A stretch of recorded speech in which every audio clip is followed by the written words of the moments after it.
Palavra da Verdade, com Hernandes Dias Lopes. E hoje eu quero partilhar com vocês o texto que está na primeira carta de Paulo aos Tessalonicenses.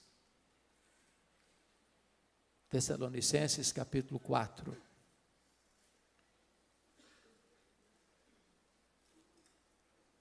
Dos versos 13 ao verso 18.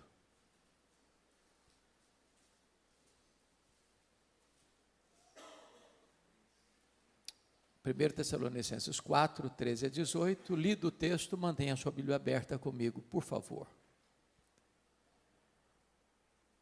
Não queremos, porém, irmãos, que sejais ignorantes com respeito aos que dormem, para não vos entristecerdes como os demais que não têm esperança. Pois se cremos que Jesus morreu e ressuscitou, assim também Deus, mediante Jesus, trará em sua companhia os que dormem. Ora, ainda vos declaramos por palavra do Senhor isto: nós, os vivos, os que ficarmos até a vinda do Senhor, de modo algum precederemos os que dormem. Porquanto o Senhor mesmo, dada a sua palavra de ordem, ouvida a voz do arcanjo e ressoada a trombeta de Deus, descerá dos céus. E os mortos em Cristo ressuscitarão primeiro. Depois, nós, os vivos, os que ficarmos, seremos arrebatados juntamente com eles entre nuvens, para o encontro do Senhor nos ares, e assim estaremos para sempre com o Senhor.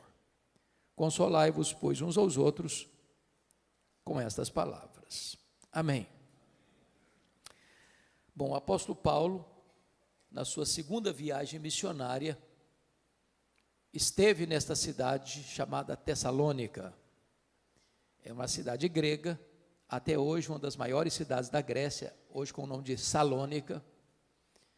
E Tessalônica era uma cidade importantíssima, porque ela era a capital de uma província, ela era a capital da província da Macedônia. E Paulo passa por lá, planta esta igreja, uma igreja que vai se tornar uma igreja modelo para outras igrejas, e precisou sair às pressas, porque queriam matá-lo na cidade. Então, dali ele vai para Bereia. E nesta carta, Paulo trata muito especificamente sobre as verdades que nós chamamos de escatológicas, as verdades das coisas do fim. Por ser uma cidade grega, ela tinha forte influência da cultura grega. Esta carta é um clássico exemplo de que, em vez da igreja influenciar a sociedade, é a sociedade que está influenciando a igreja. Em vez da igreja imprimir no mundo o seu pensamento, o pensamento divino, à luz das Escrituras, é a cultura prevalecente que está influenciando a igreja. Qual era o pensamento básico, pilar dos gregos? Era o chamado dualismo. Os gregos criam nisso. O que era o dualismo? O dualismo era a ideia de que a matéria que você toca, que você vê, que você apalpa, era essencialmente má. O espírito invisível, imaterial, espiritual, era essencialmente bom. Em virtude disso, os gregos não acreditavam em três coisas. Eles não acreditavam na criação. Para os gregos, a criação era uma emanação divina, não direta, porque se a matéria era má, um Deus sendo bom não pode criar algo mau. Então a criação veio a ser as últimas emanações da divindade, que já não tinha mais conexão com a divindade, porque na cabeça dos gregos a matéria era má. Então eles não acreditavam na criação. Claro, eles não acreditavam na encarnação, porque para eles Jesus não podia ser Deus e homem ao mesmo tempo, porque já tinha um corpo material, e se para eles a matéria era má, ele não podia ser essencialmente bom. Se ele não podia ser essencialmente bom, ele não podia ser Deus. Então negavam também a divindade de Cristo, a encarnação de Cristo. Mas, finalmente, os gregos negavam a ressurreição.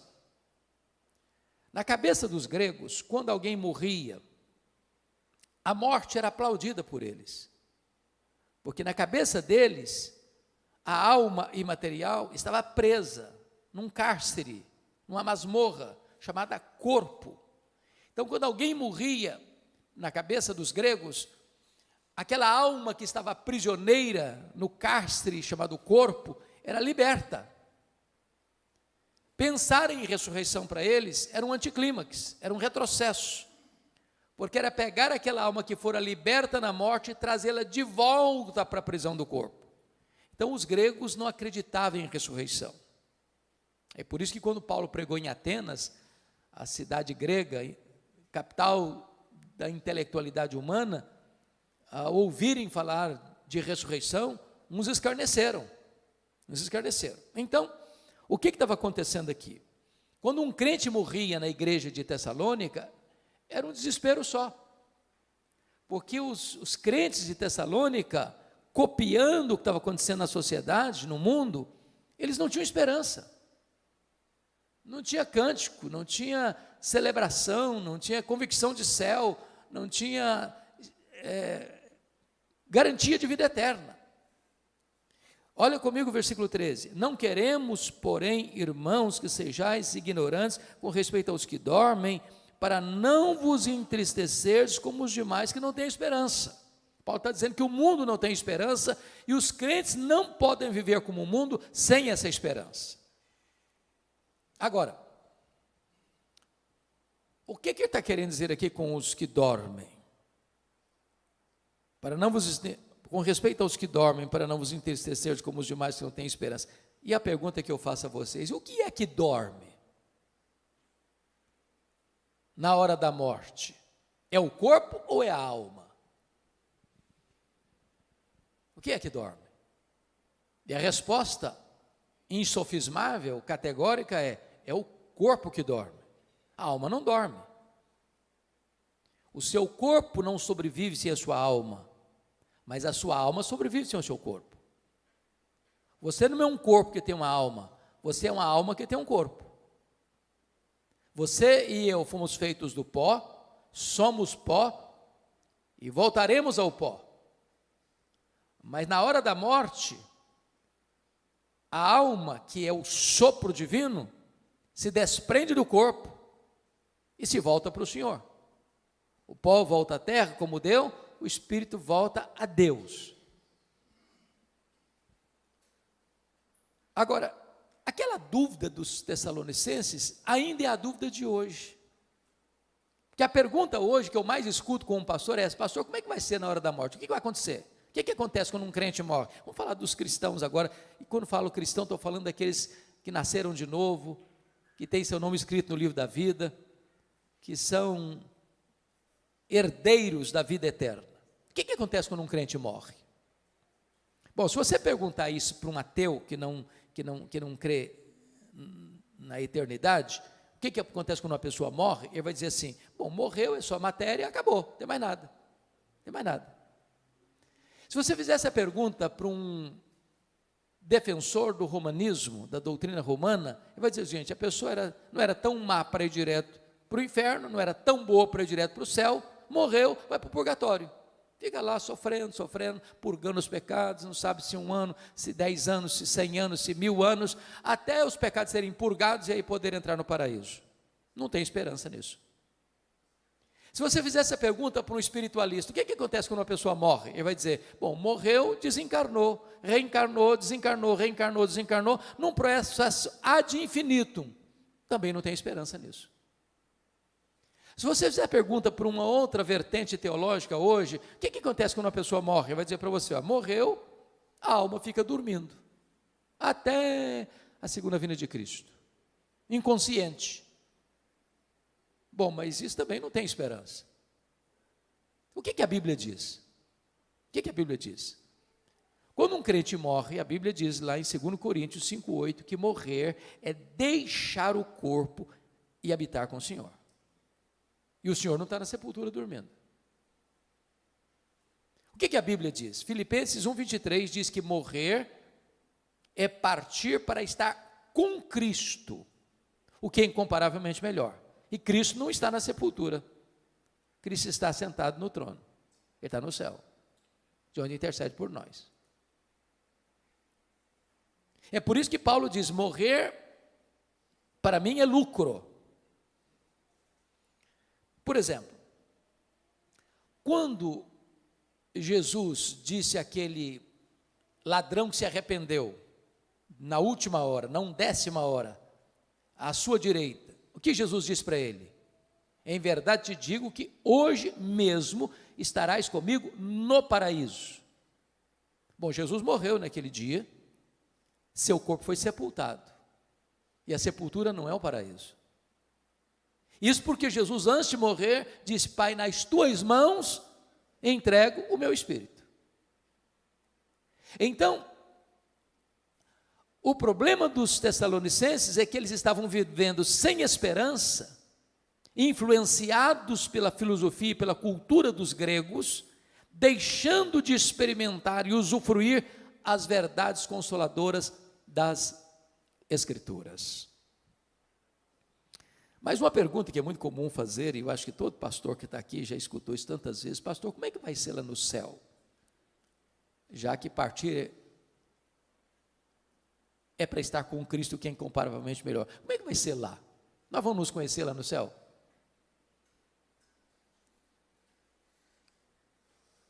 E a resposta óbvia é claro que nós vamos nos conhecer no céu. É claro. O céu não é retrocesso, o céu é glorificação.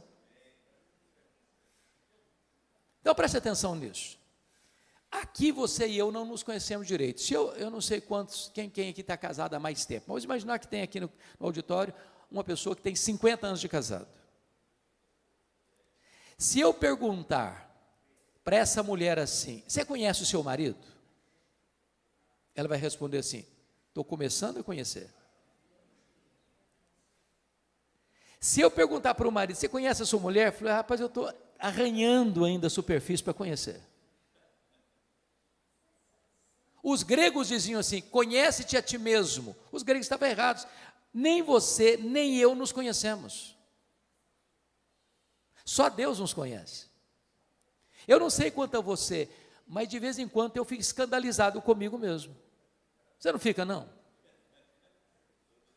Falei: meu Deus, não sou eu que estou pensando nisso, não é possível. Você e eu não nos conhecemos. Agora, lá no céu, sem as limitações que nós temos aqui, de tempo, de espaço, de conhecimento, nós vamos nos conhecer. Pense só comigo, imagine você conviver com alguém a eternidade inteira sem saber quem ela é. Faz sentido isso? Não faz o mínimo sentido. É óbvio que nós vamos nos conhecer. Agora, um detalhe, lá no céu não vai ter as mesmas realidades que aqui. Por exemplo, Jesus disse que lá no céu nem se casa, nem se dá em casamento. Às vezes as pessoas nutrem um romantismo irreal nesse sentido. E eu já vi muito funeral, sobretudo de uma pessoa que já está casada há muitos anos, vai a esposa primeiro, vai o marido primeiro, e um fica lá curtindo, passando a mão assim, a mãozinha já gelada, daqui a pouquinho eu estou indo também, dando a ideia de que vai continuar casado lá no céu. Não vai, não. Casamento é só para essa vida. Aproveita, porque depois não tem mais.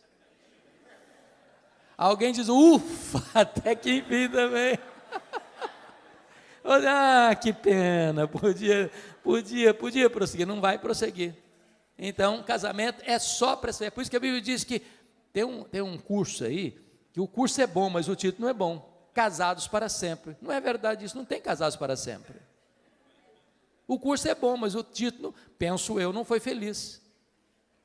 Porque a Bíblia diz que casamento é até que a morte o separe. Então lá no céu não tem casamento. Segunda coisa, lá no céu nós não vamos ser famílias nucleares. Em outras palavras, lá no céu você não vai amar mais quem foi aqui, seu pai, sua mãe, seu marido, sua mulher, seus filhos, seus avós, do que você vai amar Abraão, Isaque e Jacó. Lá nós não vamos ser famílias, José, Pereira, Silva, Oliveira. Não, lá nós vamos ser uma única família, lavada no sangue do Cordeiro. Agora, Paulo não diz o seguinte: nós não estamos aqui especulando. Não é uma questão de especulação. Olha comigo o versículo de número 15, quando ele diz: e sabeis também vós, não, desculpa, o vento bateu aqui, mudou minha página, 4:15. Ora, ainda vos declaramos por palavra do Senhor isto, não é especulação, não é uma teoria, não é uma opinião de um teólogo, é revelação de Deus. Isso é o que Deus revelou. Então, a grande pergunta aqui, meus amados, é: onde está a nossa garantia dessa esperança? Qual é a base da nossa esperança? E o apóstolo Paulo vai responder nesse texto, no verso 16, é a parousia. Ora ainda, versículo 16, porque o Senhor, porquanto o Senhor mesmo, dada a sua palavra de ordem, ouvida a voz do arcanjo, e ressoada a trombeta de Deus, descerá dos céus. Então você e eu cremos que Jesus vai voltar. Esse é o pináculo da nossa fé, esse é a acrópole da nossa esperança, esse é o ponto culminante da nossa convicção, é a consumação da nossa salvação. Porque notem bem, nós já fomos salvos, nós estamos sendo salvos e nós seremos salvos. Com respeito à justificação, nós já fomos salvos. Com respeito à santificação, nós estamos sendo salvos. Mas com respeito à glorificação, nós seremos salvos. Essa é a nossa convicção. Jesus vai voltar. Ele vai voltar. E não tem corte humana, por mais egrégia que ela seja, que possa cancelar essa agenda. Essa agenda não está estabelecida na terra, nem pelos homens, ela está estabelecida no céu, pelo próprio Deus. Ele vai voltar. E a pergunta é: como ele vai voltar? Primeiro, ele vai voltar pessoalmente. Está lá em Atos 1, versículos 9 a 11, que quando ele está subindo entre nuvens, 2 anjos descem, e os discípulos perguntam, e eles perguntam para os discípulos, estão olhando: varões galileus, por que estáis olhando para as alturas? Esse mesmo Jesus que vi subir, do mesmo modo, descerá. Ele não vai enviar um embaixador, não será Gabriel, não será Miguel, não será um arcanjo, não será um querubim, ele mesmo voltará pessoalmente. Segundo, como ele voltará? Ele voltará visivelmente. Lá em Apocalipse 1,7 diz que todo olho o verá, até aqueles que o traspassaram. O que significa isso? Até aqueles que o traspassaram. Lá em João 5, 28 e 29 diz que todos os mortos, quando ele voltar, ouviram a sua voz e sairão dos túmulos, uns para a ressurreição da vida, outros para a ressurreição do juízo. Aqueles que cuspiram em Jesus, aqueles que esbordoaram a cabeça de Jesus, aqueles que crucificaram Jesus, aqueles que zombaram de Jesus, vão ter que ressuscitar quando ele voltar, e vão ter que ver Jesus na sua glória, na sua vinda.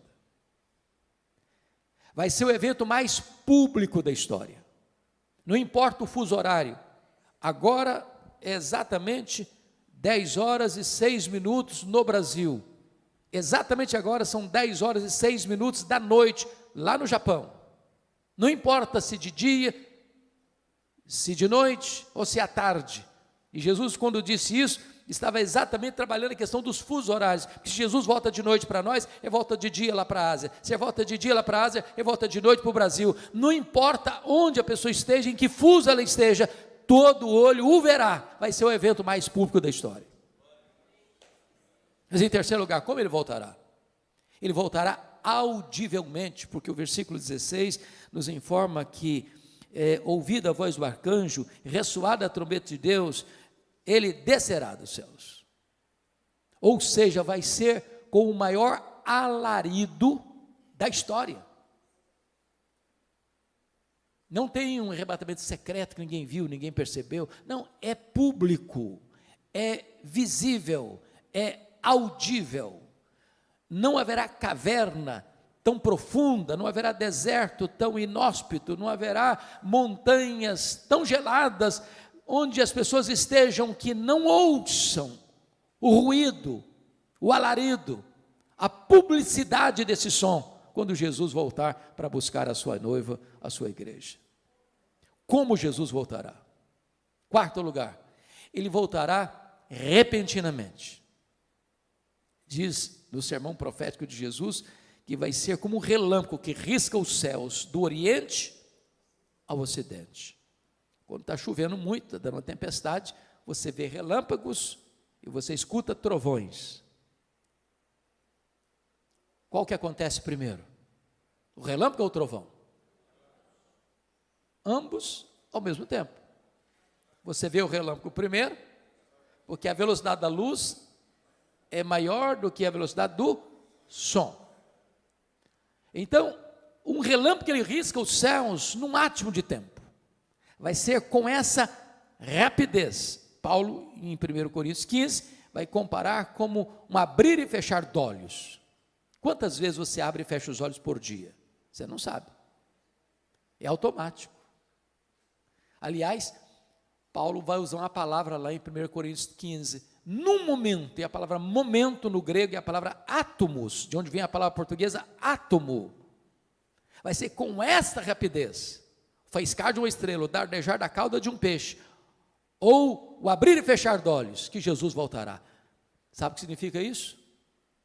Não dá para se preparar de última hora. Não dá para encher a botija de azeite na última hora. Ou você está preparado agora, ou você será pego de surpresa. Quinto lugar, como Jesus voltará? Ele voltará não só repentinamente, mas ele voltará também inesperadamente. Vai ser como um ladrão. O ladrão não manda um WhatsApp para você dizer, olha, tal dia, prepara um cafezinho, faça um pãozinho de queijo, que eu estou chegando na sua casa. Ele chega de que maneira? De que maneira? Inesperadamente. Você não está aguardando, você não está esperando, e ele chega. Sabe o que significa isso? A volta do Senhor Jesus não será um dia óbvio. Todos aqueles, irmãos, que marcaram a segunda vinda de Cristo, desculpem da expressão bem brasileira, quebraram a cara. Se frustraram.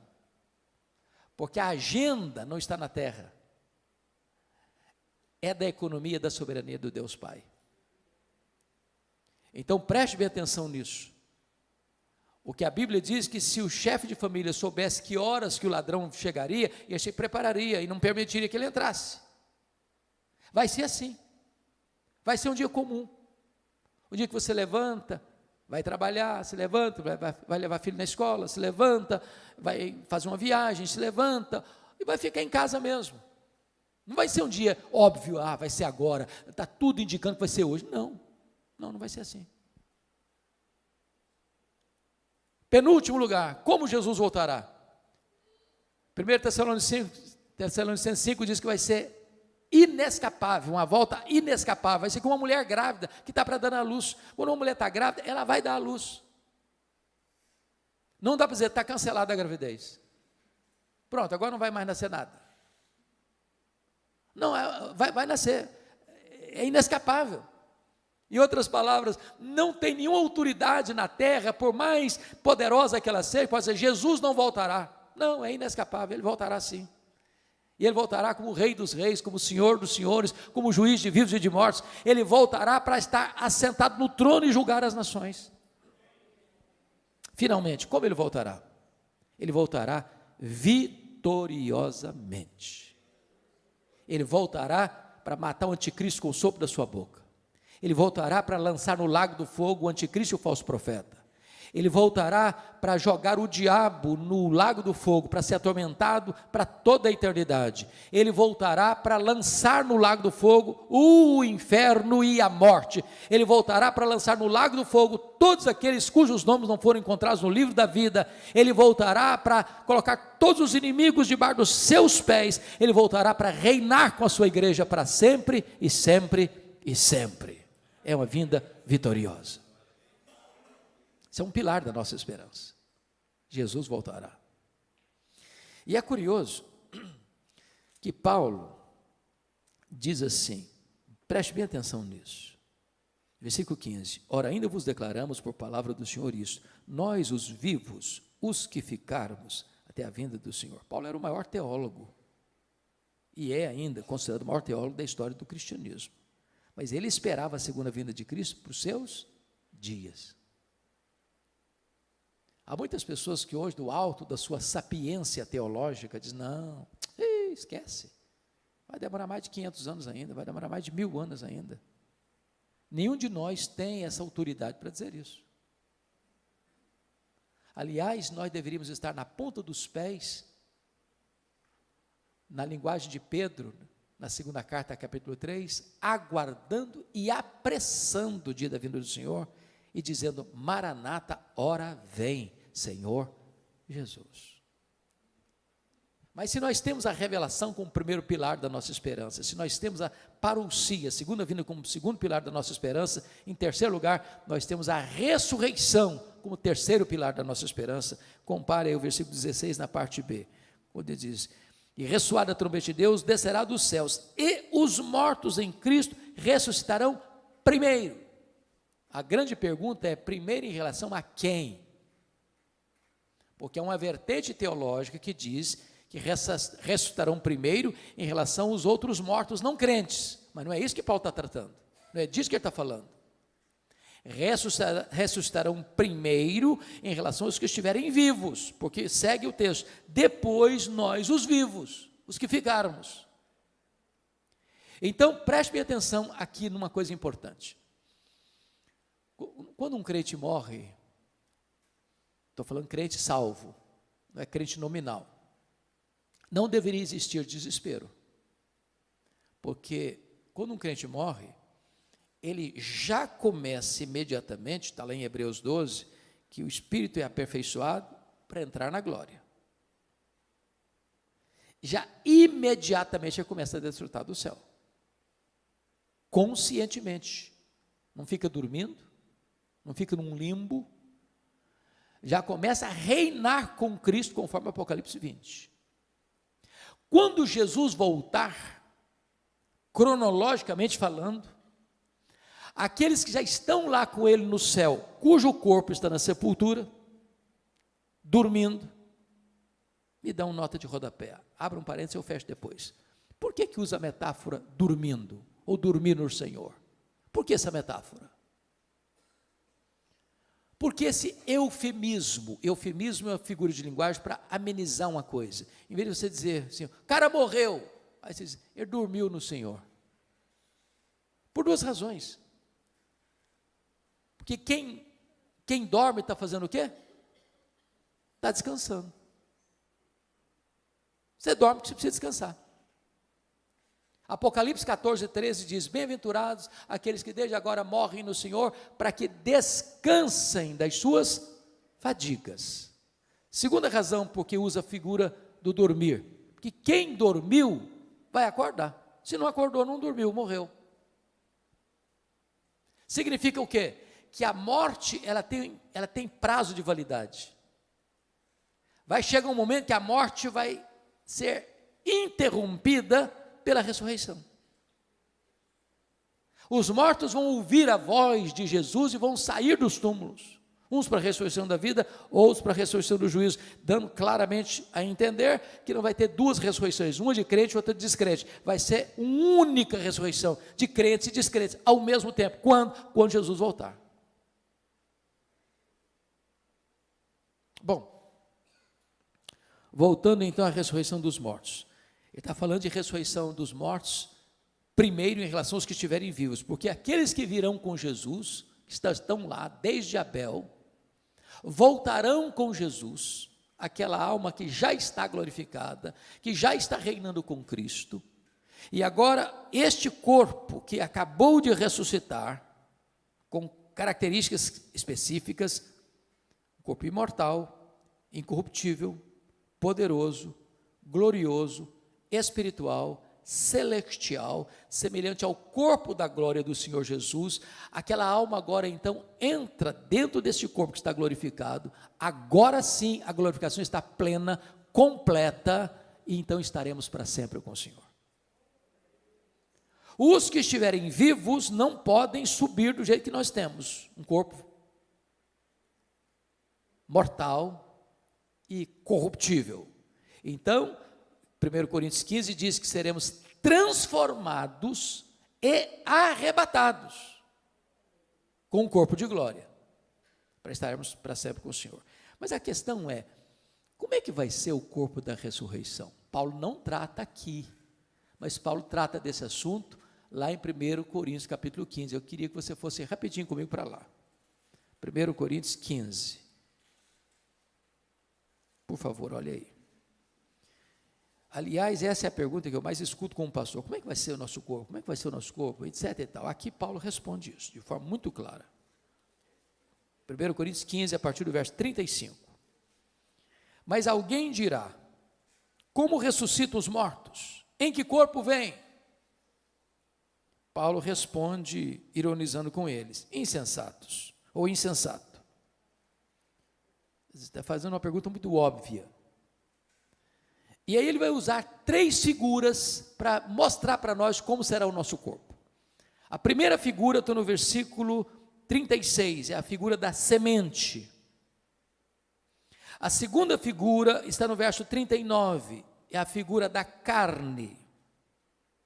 A terceira figura está no verso 40, a figura dos corpos celestiais. Então vamos dar uma olhadinha nisso? O que Paulo está dizendo no versículo 36 é o seguinte, que quando um crente morre, o corpo dele é uma semente. Quando você semeia na terra uma semente de milho, de feijão, de soja, o que vai brotar dali tem a mesma natureza, mas não é a mesma coisa.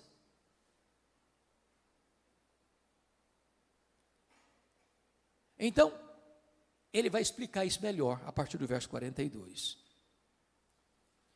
Ele diz assim: semeia-se corpo na corrupção, ressuscita-se na incorrupção. O que é isso? Esse corpo seu e meu aqui, ele nasce, cresce, envelhece e morre. Às vezes a pessoa morre no processo, né? Morre na infância, morre na juventude, morre na fase adulta. Mas ele tem um prazo de validade. Esse corpo nosso aqui fica velho, cansado, senil, caquético e morre. Esse corpo aqui tem fraquezas que vão se avolumando. Por exemplo, nós temos fraquezas físicas. Querendo ou não, o tempo vai esculpindo em nosso rosto algumas rugas indisfarçáveis. Falando baixinho, as mulheres são mais espertas do que os homens. Elas driblam isso um pouco melhor com um bom cosmético.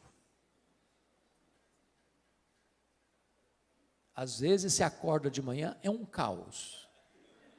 Depois de um bom cosmético, vira um cosmos. Daqui a pouquinho a cirurgia plástica ajuda muito.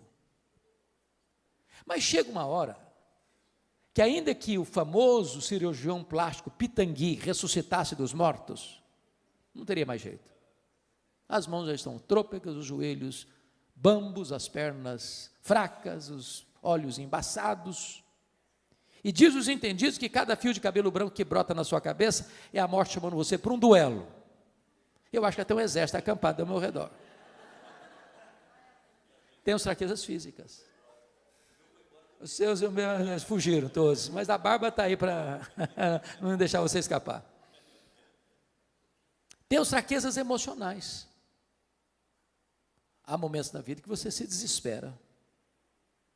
E você nem consegue chorar, você só consegue gemer e dizer, meu Deus, eu não aguento mais. Tem as fraquezas morais. Você e eu já prometemos para Deus, com lágrimas nos olhos, meu Deus, eu não vou cometer mais esse erro, eu não vou cometer mais esse pecado. E daqui a pouco você se flagra cometendo o mesmo erro, o mesmo pecado. Não é porque faltou para você sinceridade, não, faltou para você poder. Somos fracos. Temos fraquezas espirituais, somos um ser ambíguo, paradoxal, contraditório. O bem que queremos fazer não fazemos, o mal que não queremos praticamos. Somos fracos.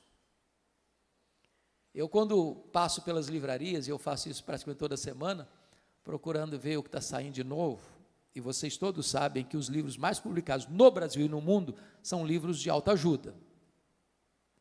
São livros que dizem assim para você: você é forte, você tem a força, você é um gigante. Basta você acordar, você é um gigante.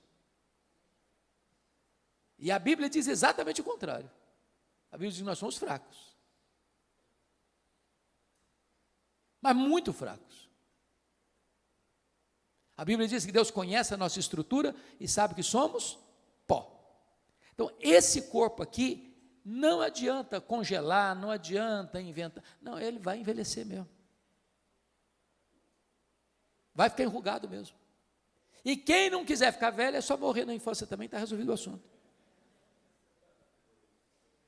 Então, a semente que você joga é de um corpo corruptível.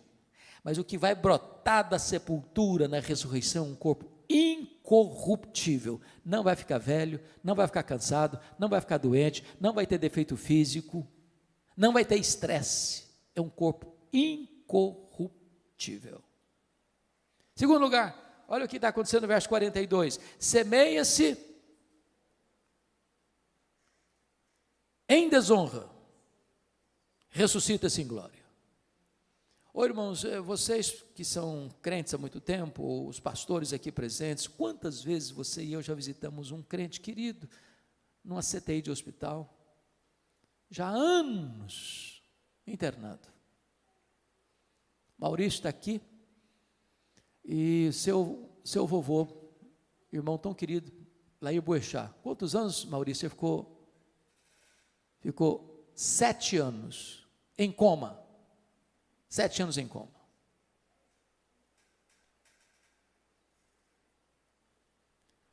Muitas vezes eu já visitei ovelhas e irmãos fora do círculo da igreja local, que o corpo já estava caquético, encolhido, pele e osso,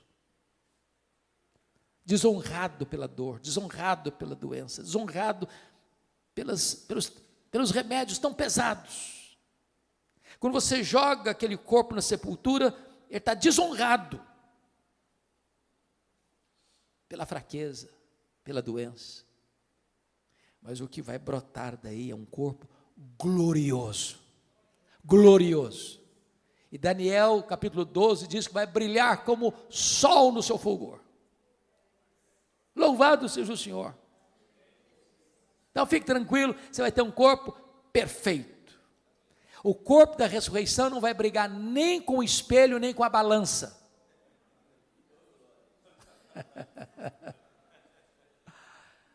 Terceiro, olha o versículo 43. Semeia-se em fraqueza, ressuscita-se em poder.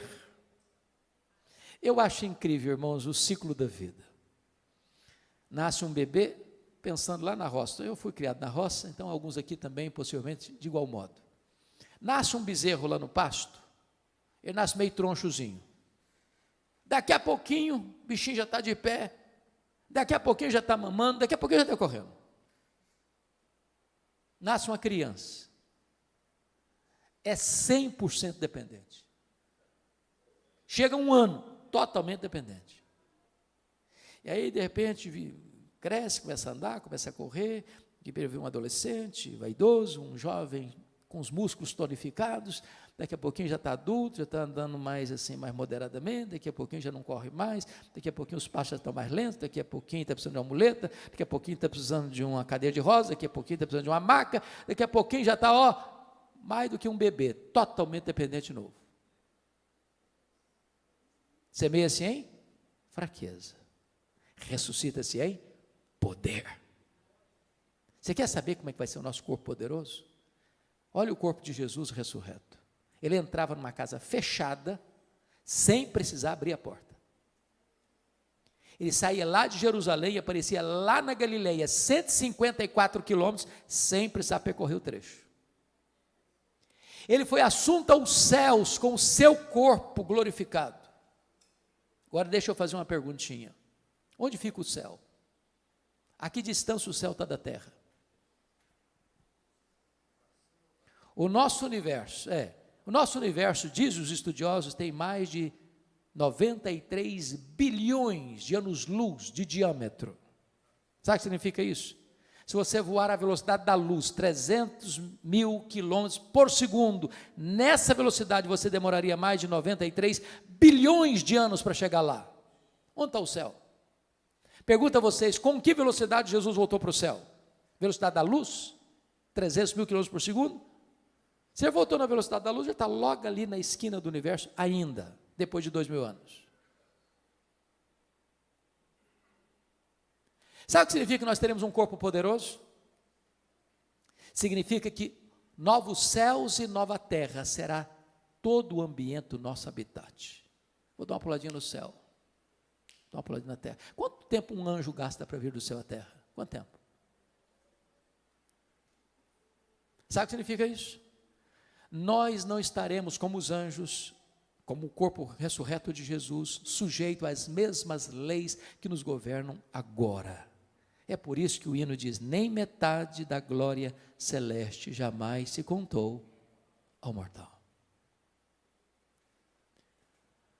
Mas vamos à segunda imagem, à segunda figura? Como é que vai ser o nosso corpo? Confira aí comigo agora o versículo 39.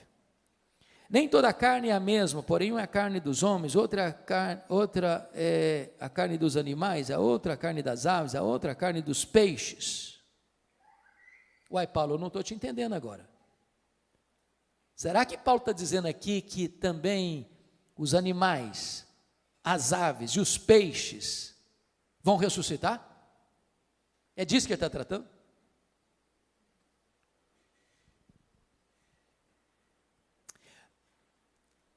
Convenhamos aqui, nós estamos vivendo uma época fascinante e ao mesmo tempo, para mim, complicada. A fase dos pets. Eu não tenho nenhum problema com quem tem pet, eu amo animais. Quem tem, diz Provérbios, tem que cuidar bem. Mas eu acho que a nossa geração está confundindo um pouquinho, está passando um pouquinho dos limites. Você acredita que tem gente que dorme com um cachorrinho na cama, debaixo do mesmo cobertor, abraçadinho?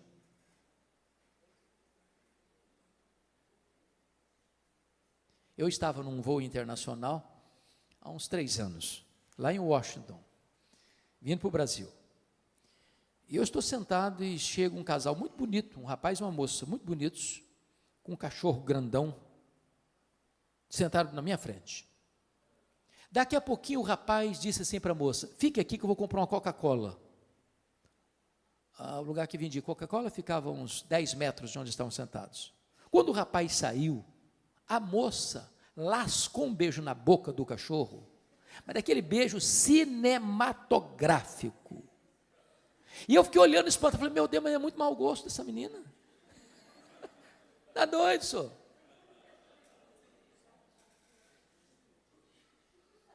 Há poucos dias uma irmã me liga, uma irmã da igreja. Falou, pastor, eu estou ligando para o senhor porque eu queria saber se a minha cachorrinha vai para o céu. E eu fiquei meio zonzo com a pergunta, pensando em elaborar uma resposta. Antes de eu dar a resposta, ela disse assim, porque se a minha cachorrinha não for, eu também não quero ir. Falei, aí, é o problema da senhora, eu não vou entrar em briga de família não, hein? Que é isso? Eu tenho um colega, pastor presbiteriano, calvinista reformado, que foi fazer um casamento de uma ovelha dele, e ele não está sabendo de nada, o coitado, pego de surpresa. Na hora das alianças, sabe quem levou a aliança ao altar? A cachorrinha da família.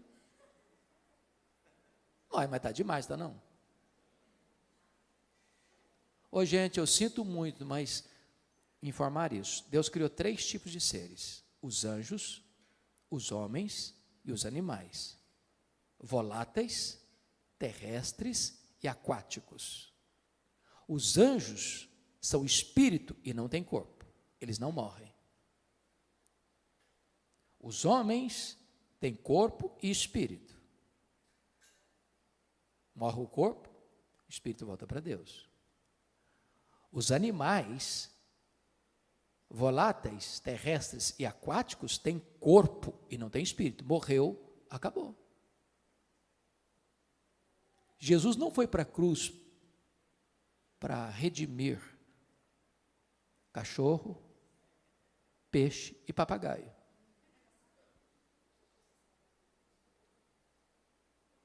Está claro isso? Então, deixa eu ilustrar, para entender bem o que Paulo está dizendo. Um é a carne dos homens, outro é a carne dos animais, outro é a carne das aves, outro é a carne dos peixes. O que ele está querendo dizer? Então, eu vou ilustrar para você entender o que Paulo está querendo dizer. Imagine você que numa família que vai se perpetuar, essa família tem um cachorrinho de estimação, essa família tem um papagaio de estimação, e esta família tem um peixe lá no aquário de estimação, certo? Agora imagine você que morre o cachorrinho da família. Aí a família vai lá no quintal, abre uma cova profunda e sepulta o cachorrinho. 100 anos depois, morre o papagaio. A família vai lá na mesma cova, abre a cova, o que tem lá dentro? Pode quê? Pode cachorro. Sepulta o papagaio na mesma cova. 100 anos depois, morre o peixe. Ela vai lá na mesma cova, abre lá, o que tem lá dentro? Pode cachorro e pode papagaio, pode ave. Aí sepulta o peixinho lá dentro. 100 anos depois, morre alguém da família. Vai lá e abre a cova, o que tem lá dentro? Pode cachorro, pode papagaio, pode peixe. Aí sepulta a pessoa lá dentro da mesma cova. 100 anos depois, morre outra pessoa da família, vai lá e abre a cova. O que tem lá dentro? Pode cachorro, pode papagaio, pode peixe, pode gente, pode homem. E na hora que Jesus voltar, como é que vai ser? Está tudo misturado, é pó, tudo é pó, tudo é pó. Tudo é pó. Como é que vai ser então? Vai ressuscitar tudo junto? Vai ressuscitar pó de cachorro? Vai voltar a ressuscitar pó de papagaio, pó de peixe, pó de gente? Não.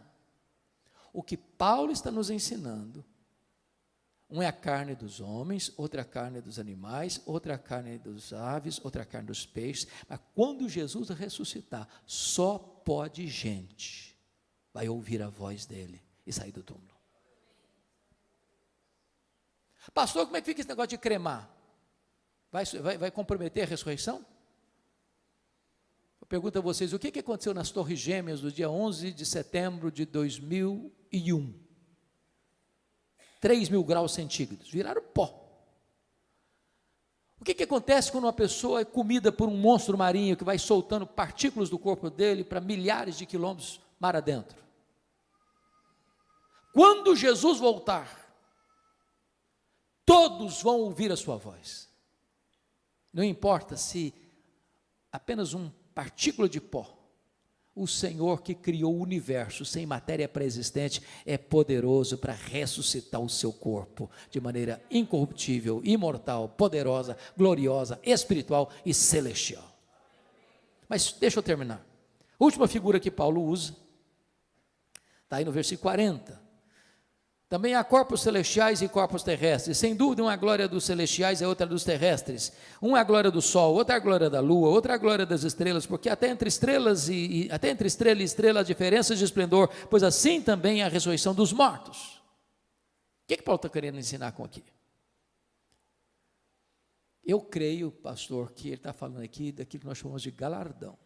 Todos vão brilhar, mas nem todos vão brilhar com a mesma intensidade. Uma é a glória do sol, outra é a glória da lua, outra é a glória das estrelas, porque até entre estrela e estrela há diferença de esplendor. Assim também é a ressurreição dos mortos.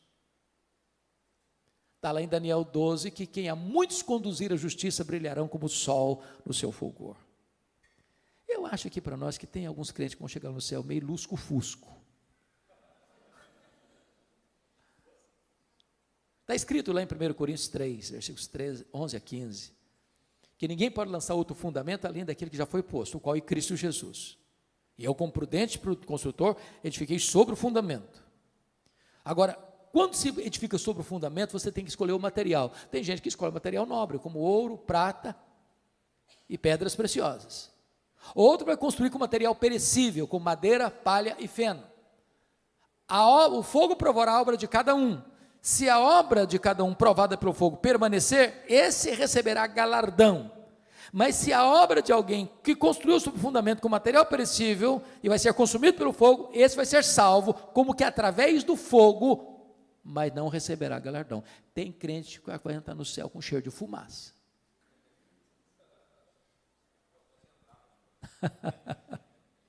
Com cheiro de fumaça. Preste atenção nisso. A salvação é de graça, mas o galardão é recebido pelas obras. Você não foi salvo para cruzar os braços e aguardar Jesus voltar. Você foi salvo para servir, para ser um canal de bênção, para ser um embaixador das boas novas, para ser um ministro da reconciliação, para levar a esperança da salvação para outras pessoas. Voltando para Tessalonicenses para encerrar, eu só queria chamar a sua atenção que depois então da ressurreição, está escrito, eu fecho aqui agora, o que vai acontecer? E depois nós, os vivos, os que ficarmos, seremos arrebatados juntamente com eles entre nuvens para o encontro do Senhor nos ares, e assim estaremos para sempre com o Senhor. Então, revelação, parousia, ressurreição, reunião. E ele termina dizendo, consolai-vos, pois, uns aos outros, com essas palavras. Ele começa com uma igreja triste, sem esperança, por não conhecer a verdade, e ele termina com consolo, dizendo, agora vocês que foram instruídos na verdade, sejam agentes de consolo para as outras pessoas. Meus irmãos, consolo não é uma coisa que vem de dentro, não é autoajuda. Consolo é aquilo que emana de cima, que emana das Escrituras, que procede da verdade de Deus. Se nós cremos nisso, então não temos motivo para ficar desesperados. Nós temos motivo para sermos consolados e nos tornarmos em consoladores para outras pessoas. Que Deus nos abençoe. Amém.